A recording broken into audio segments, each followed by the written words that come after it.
उन्होंने कहा कि छात्रों को घबराने की जरूरत नहीं है। प्रश्न पत्र की डिजिटल कोडिंग की गई थी।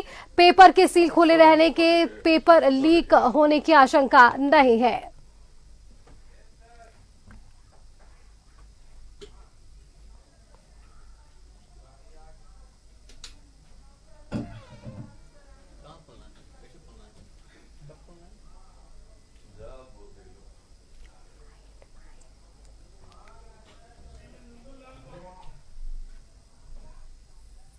सील खुला रहने से पेपर लीक की आशंका नहीं है, इस बात को कहा गया है। झारखंड कर्मचारी चयन आयोग ने आज प्रेस वार्ता की है।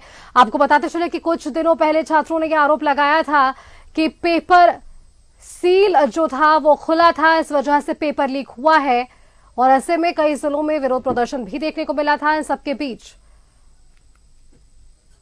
सीजीएल परीक्षा पर उठ रहे विवाद को लेकर झारखंड कर्मचारी चयन आयोग ने प्रेस वार्ता को संबोधित किया है। प्रश्न पत्र की डिजिटल कोडिंग की गई थी, इस बात का भी जिक्र किया गया।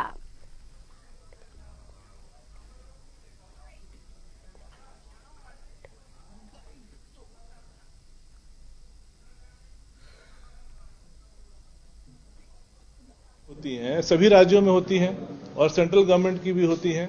प्रत्येक वर्ष ऐसी करीब 30-35 परीक्षाएं होती हैं।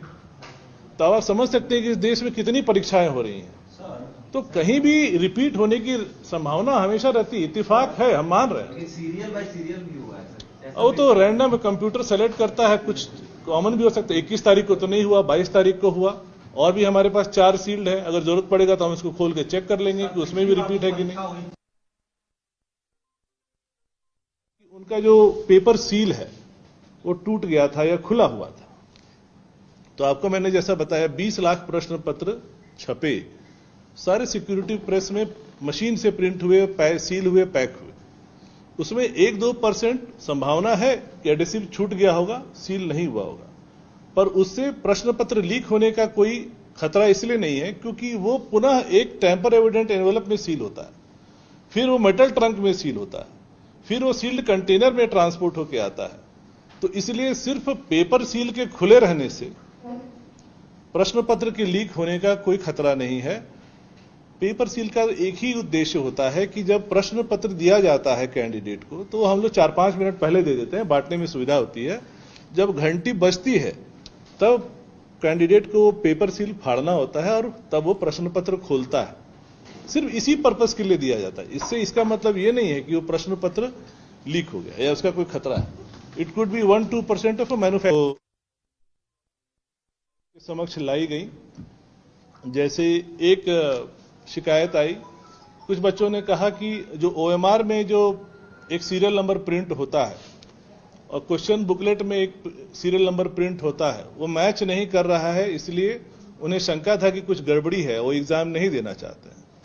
तो उन सबको स्पष्ट किया गया कि ओएमआर पे जो सीरियल नंबर होता है और बुकलेट पे जो सीरियल नंबर होता है, वो सीरियल नंबर हम लोग इसलिए प्रिंट करते हैं ताकि हमें पूरे प्रिंटेड मटेरियल का लॉग ट्रेल हमारे पास हो, एक ऑडिट पर्पस के लिए, कि किस सीरियल नंबर से किस सीरियल नंबर ओएमआर किस जिले के किस सेंटर के किस कक्षा में गया है, या किस सीरियल नंबर का बुकलेट किस जिले के किस सेंटर के किस कक्षा में गया। ये हमारे ऑडिट ट्रेल के लिए है।